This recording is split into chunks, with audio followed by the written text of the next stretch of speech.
ہمارے ان احسانات کو یاد کرو جب ہم نے تم کو قوم فرعون سے نجات بخشی۔ وہ لوگ تم کو بڑا دکھ دیتے تھے، تمہارے بیٹوں کو تو قتل کر ڈالتے تھے اور بیٹیوں کو زندہ رہنے دیتے تھے، اور اس میں تمہارے پروردگار کی طرف سے بڑی سخت آزمائش تھی۔ اور جب ہم نے تمہارے لیے سمندر کو پھاڑ دیا، پھر تم کو تو نجات دی اور فرعون کی قوم کو غرق کر دیا، اور تم دیکھ رہے تھے۔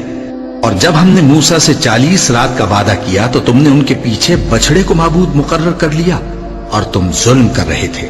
پھر اس کے بعد ہم نے تم کو معاف کر دیا تاکہ تم شکر کرو۔ اور جب ہم نے موسیٰ کو کتاب اور معجزے عنایت کیے تاکہ تم ہدایت حاصل کرو۔ اور جب موسیٰ نے اپنی قوم کے لوگوں سے کہا کہ بھائیو، تم نے بچڑے کو معبود ٹھہرانے میں اپنی جانوں پر ظلم کیا ہے، تو اپنے پیدا کرنے والے کے آگے توبہ کرو، پھر اپنوں کو قتل کرو، تمہارے خالق کے نزدیک تمہارے حق میں یہی بہتر ہے۔ پھر اس نے تمہارا قصور معاف کر دیا، وہ بے شک بڑا معاف کرنے والا ہے، بڑا مہربان ہے۔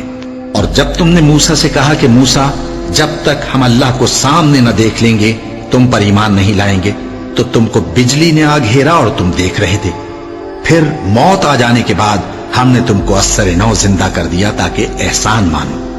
اور ہم نے بادل کا تم پر سایہ کیے رکھا اور تمہارے لیے من و سلوہ اتارتے رہے کہ جو پاکیزہ چیزیں ہم نے تم کو عطا فرمائی ہیں ان کو کھاؤ پیو، مگر تمہارے بزرگوں نے ان نعمتوں کی کچھ قدر نہ جانی، اور وہ ہمارا کچھ نہیں بگاڑتے تھے بلکہ اپنا ہی نقصان کرتے تھے۔